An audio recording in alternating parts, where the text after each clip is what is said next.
प्यारे बच्चों, जय हिंद। आपका हमारे यूट्यूब चैनल में हार्दिक स्वागत है। आपकी नेशनल अचीवमेंट सर्वे अर्थात नेस की तैयारी अच्छी चल रही होगी। आज हम इसी के अंतर्गत नेस रेडीनेस मॉड्यूल 2 अर्थात मॉक टेस्ट 2 में कक्षा 6वीं विषय विज्ञान का संपूर्ण हल देखेंगे। आप नेस से संबंधित सभी वीडियो हमारे चैनल की प्ले लिस्ट में जाकर के देख करके अच्छे से तैयारी कर लीजिए, जिससे आपका नेस का पेपर बहुत अच्छा जाए और आपके ज़िले का स्थान प्रदेश में बहुत अच्छा हो।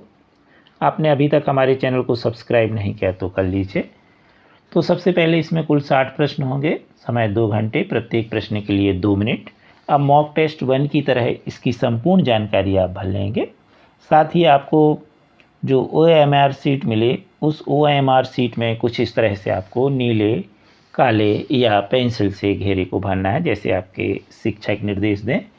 यदि आप ऐसे भरे होंगे तो आपके नंबर कट गए होंगे, तो ध्यान रहे कुछ इस तरह से गोलों को ना भरें। विज्ञान के प्रश्न 31 से 45 तक प्रश्न हैं। 31 नंबर वाला प्रश्न है, सीमा ने अपने बगीचे की कुछ जगह को साफ करने के लिए खरपतवार के पौधों को उखाड़ने की कोशिश की।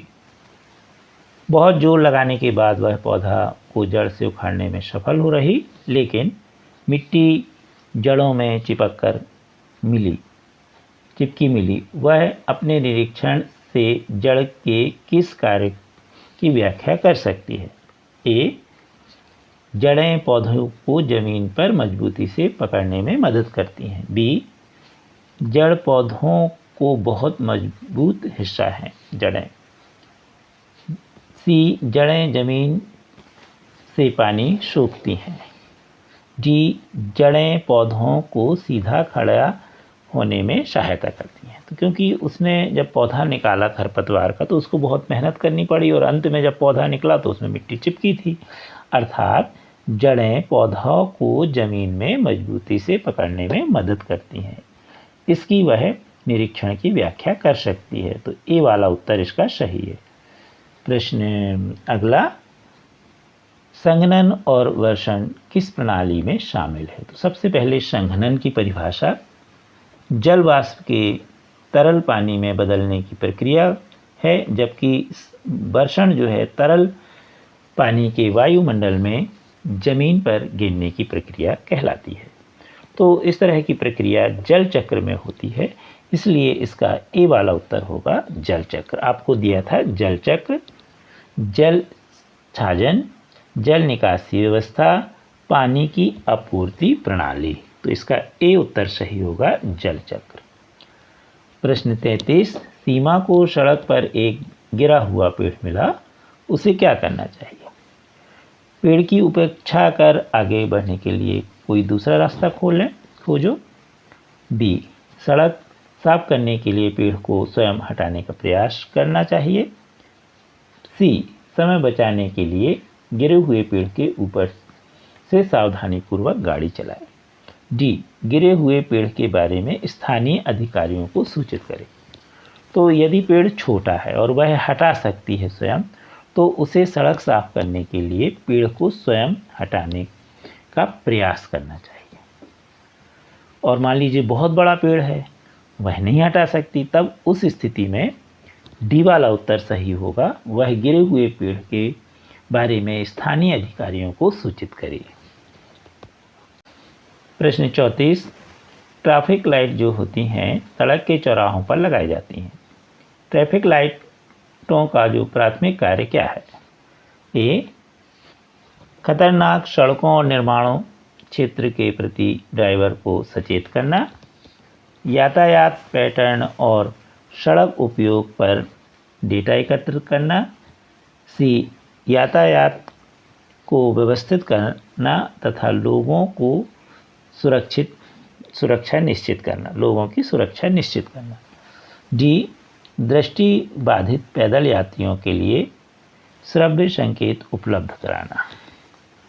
तो जो ट्रैफिक लाइटें होती हैं वह यातायात की व्यवस्था करने के लिए होती हैं, अर्थात व्यवस्थित करने के लिए होती हैं और लोगों की सुरक्षा सुनिश्चित करने के लिए होती हैं।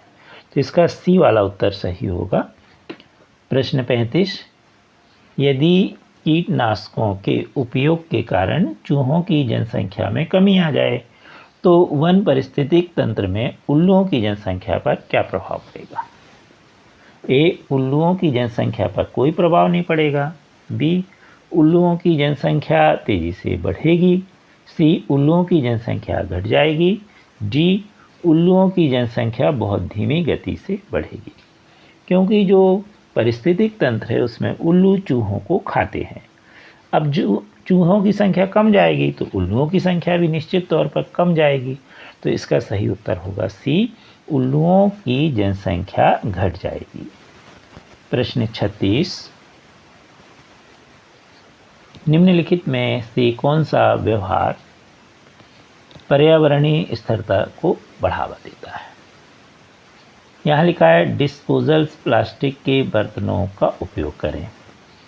बी, बाजार से जो सामान लाएं वह जूट या कागज के थैलों में उपयोग करें। सी, अपने प्लास्टिक कचरे को हमेशा नालियों में डालें।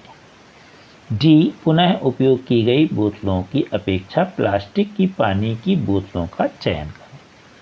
तो यहाँ पर ए, सी और डी इसमें प्लास्टिक का उपयोग कहा गया है, जबकि बी में क्या कहा गया है? जूट या कागज़ के जो थैले हैं उनका। क्यों? जूट और कागज़ के थैले जो होते हैं वो क्या हो जाते हैं, बारिश में या ज़मीन में मिट्टी में वो गल जाते हैं, यानी वो परिष्कृत हो जाते हैं। परंतु जो पॉलीथीन है यह ज्यों की त्यों रहती है। तो इसलिए इसका सही उत्तर होगा पर्यावरण स्थिरता बनी रहे। तो इसका सही उत्तर होगा बी। प्रश्न 37, समुद्र में मछली पकड़ने वाले मछुआरों ने देखा कि पिछले कुछ वर्षों में पहले की तुलना में कम मछलियां पकड़ी गईं। इस समस्या का स्थायी समाधान क्या है? ए, अधिक कुशल मछली पकड़ने की तकनीक अपनाना। बी, विविध प्रकार की मछलियां पकड़ना। सी, मछलियों की संख्या बढ़ने तक मछलियों का पकड़ना सीमित रखना। और डी, मछलियों को दाना खिलाना। क्योंकि समुद्र में वो पकड़ रहे हैं तो इसलिए अब उन्हें कुछ नई तकनीकी, अधिक कुशल मछली पकड़ने की तकनीक अपनाना चाहिए। तो इसलिए इसका सही उत्तर होगा ए। वीडियो के नीचे यहाँ पर मोर लिखा है, यहाँ पर आप अपने मोबाइल में टच कर दीजिए तो यह पेज कुछ इस तरह खुल जाएगा। पुनः यहाँ पर आप मोर देख रहे हैं तो यहाँ पर आप टच कर दीजिए तो यह आपकी नेस की प्लेलिस्ट खुल चुकी है। अब आपको जिस सप्ताह का वीडियो देखना हो, जिस विषय का, उसे आप देख सकते हैं। मान लीजिए हमें 9वें सप्ताह का वीडियो देखना है तो यहाँ पर हम 9वें सप्ताह में टच कर देंगे, क्लिक कर देंगे तो हमारे ये वीडियो खुल चुके हैं। अब 9वें सप्ताह में जो भी हमें वीडियो देखना है हम बड़े आसानी से उस विषय का वीडियो देख सकते हैं। प्रश्न 38, एक बच्चा खांसते समय अपने मुंह को रुमाल से ढक लेता है, वह ऐसा क्यों करता है? ऐसा करना अच्छा लगता है उसे, बुरी सांस को रोकने के लिए, दूसरों तक कीटाणु फैलने से बचाने के लिए, और डी, अपने हाथ साफ रखने के लिए। तो इसका सी उत्तर सही है कि खांसते या छींकते समय हमें क्या करना चाहिए? मुंह पे रुमाल रख लेना चाहिए, टिश्यू पेपर रख लेना चाहिए। तो इसका सही उत्तर है दूसरों तक कीटाणु फैलने से बचाने के लिए। प्रश्न 39वां, यदि आपके पिता की बहन अपनी बेटी के साथ आपके घर आती है तो वह बेटी और आपके बीच क्या रिश्ता होगा? क्योंकि बेटी जो है वह आपकी पापा की बहन की लड़की यानी बुआ की लड़की है, तो वह आपके रिश्ते में क्या होगी? भतीजी, बेटी, चाची या बहन? तो वह आपकी बहन यानी फुफेरी बहन कहलाएगी। तो इसका सही उत्तर होगा डी। प्रश्न 40, निम्नलिखित में कौन समूह में नहीं रहते? चींटियाँ, मकड़ियाँ, मधुमक्खियाँ या दीमक? तो आपने चींटियाँ भी देखी होगी, मधुमक्खी, मकड़ी और दीमक। तो मकड़ियाँ जो हैं वह समूह में नहीं रहती। चींटियाँ आपने एक नहीं देखी होंगी, बहुत सारी इकट्ठी देखी। ऐसी मधुमक्खी, ऐसा ही दीमक। दीमक आप तोड़ोगे तो उसमें बहुत सारी दीमक एक साथ निकलती हैं। प्रश्न 41, जल संरक्षण में कौन सी प्रक्रिया सबसे प्रभावी होगी? बर्तन धोते समय नल खुला रहने दें। प्रतिदिन लंबे समय तक स्नान करें। बागवानी के लिए वर्षा जल एकत्र करें और दिन के मध्य में पौधों को पानी देना। तो इसका सही उत्तर होगा सी, बागवानी के लिए वर्षा जल एकत्र करना। प्रश्न 42। राखी ने देखा कि उसकी एक सहपाठी दोपहर के भोजन के समय अकेली बैठी, उसे क्या करना चाहिए? सहपाठी की उपेक्षा कर दोपहर का भोजन जारी रखे। बी, अकेली बैठी सहपाठी पर हंसे। सी, अपनी सहपाठी को अपनी सहेलियों के साथ दोपहर के भोजन के लिए आमंत्रित करे। डी, सहपाठी से कहो कि वह वहां से कहीं और जाकर बैठे। तो इसका सी उत्तर सही होगा, अपनी सहपाठी को अपने और सहेलियों के साथ दोपहर के भोजन के लिए आमंत्रित करना। 43 नंबर का प्रश्न है, प्रियंका ने कुछ चने भिगोए। अगले दिन उसने कटोरे से पानी निकालकर उन्हें एक नम कपड़े से ढक दिया और हवादार जगह पर रख दिया। इसके अगले दिन क्या होगा? चने अंकुरित हो गए, चने खट्टे हो गए, चने सड़ गए या चने वैसे ही बने रहे? क्योंकि हवा भी मिल रही और नमी भी मिल गई उसको, तो वो क्या होंगे? अंकुरित हो जाएंगे। तो इसका सही उत्तर होगा ए, चने अंकुरित हो गए। प्रश्न 44। फूलों से रस इकट्ठा करने वाली मधुमक्खियों के माध्यम से पराग एक फूल से दूसरे फूल तक स्थानांतरित होते हैं। मधुमक्खियों और फूलों के बीच उपयुक्त संबंध कौन सा सही है?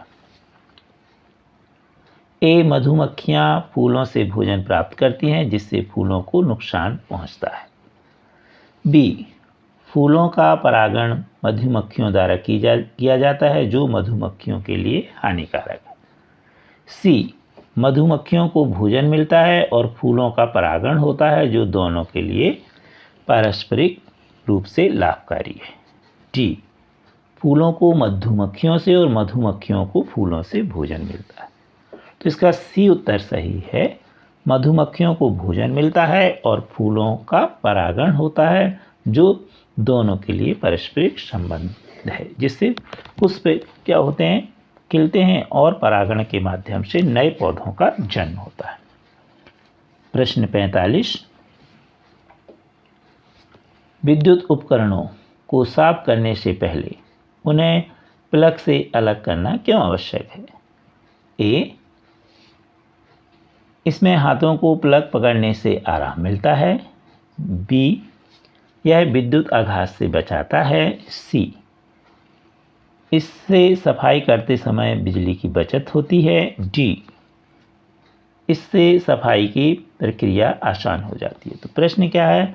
विद्युत उपकरणों को साफ करने से पहले प्लग से अलग करना आवश्यक है। तो ऐसा करने से क्या होगा? वह जो भी व्यक्ति है वह विद्युत आघात से बच जाता है और प्लग नहीं निकालेगा तो उसको विद्युत आघात हो सकता था, अर्थात करंट लग सकता है। कृपया हमारे वीडियो को लाइक एवं शेयर अवश्य कीजिए और आप अपनी कक्षा के विषय के वीडियो भी हमारे चैनल की प्लेलिस्ट में देख सकते हैं। और अभी तक आपने चैनल सब्सक्राइब नहीं किया तो कर लीजिए। Thank you.